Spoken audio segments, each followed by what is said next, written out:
a NATO 3.0. No, Europe was supposed to be a military power. Having these multinational battle groups in. And for too long, NATO has been a paper tiger. America has delivered its bluntest warning yet to NATO allies. US Defense Secretary Pete Hegseth used a meeting of NATO defense ministers in Brussels to accuse European nations of relying too heavily on American military power while failing to invest adequately in their own defense. Hegseth argued that NATO must return to its original purpose, with Europe taking primary responsibility for defending the continent. Within our command. And for too long, NATO has been a paper tiger and a one-way street. No more. And that's what the Hague Summit is all about. That's what defense spending commitments are all about, transforming NATO back into a real military alliance that's focused on hard power and real deterrence, a NATO 3.0, modeled on the NATO 1.0 that won the Cold War, with our allies actually taking the lead in Europe's conventional defense. And that's what NATO was always supposed to be and what its framers like President Eisenhower always expected. Europe was not supposed to be a dependency of the United States. That's not what Winston Churchill or Charles de Gaulle or Konrad Adenauer wanted or expected. Hegseth went further, accusing some NATO allies of refusing to support US military operations against Iran, and said Washington would no longer accept what he called a culture of free riding inside the alliance. The United States has defended Europe for generations.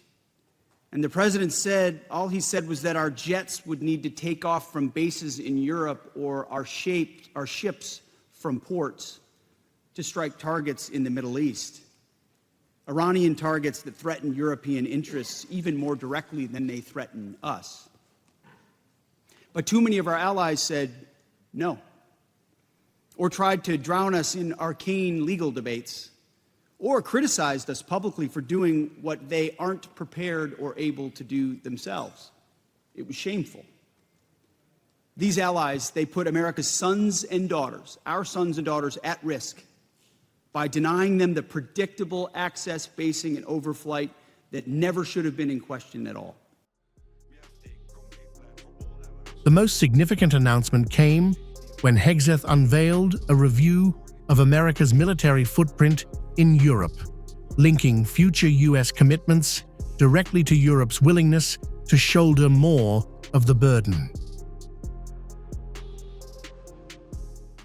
I'm announcing today a 6-month Department of War review that will examine America's force posture and basing in Europe. Up to 6 months, could be less.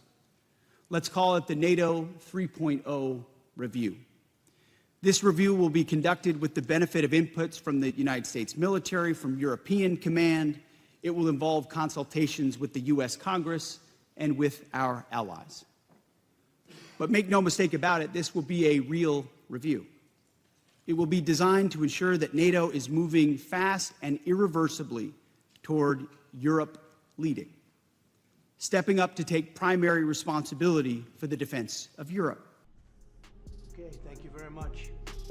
NATO Secretary General Mark Rutte largely echoed Washington's message. While stressing that the United States remains committed to the alliance, Rutte confirmed that the reduction of American contributions to NATO's force planning is already taking effect. The question yesterday came up, is this immediate or not? It is immediate, however, why I'm a little bit reluctant to say this, is because it is a planning tool. So what would happen in reality? If war would break out, let's assume that an Article 5 situation would emerge, then all allies, including the US, will max out what they can do to make sure we can fight the war. So as a planning tool, we have to consider the fact that the US is lowering its contribution, still considerable, but somewhat lower than it was in the past. Rutte also highlighted that European allies and Canada have increased defense spending by more than $90 billion this year, describing it as a major step toward NATO's new spending targets. But the bigger story goes beyond budgets. The Pentagon review, combined with Washington's decision to reduce assets allocated to NATO planning and Rutte's acknowledgement that the shift is already underway, signals a deeper strategic transition. The United States appears to be institutionalizing a long-term reduction of its military role in Europe, while pushing European allies to take the lead in their own defense under what Hegseth calls NATO 3.0.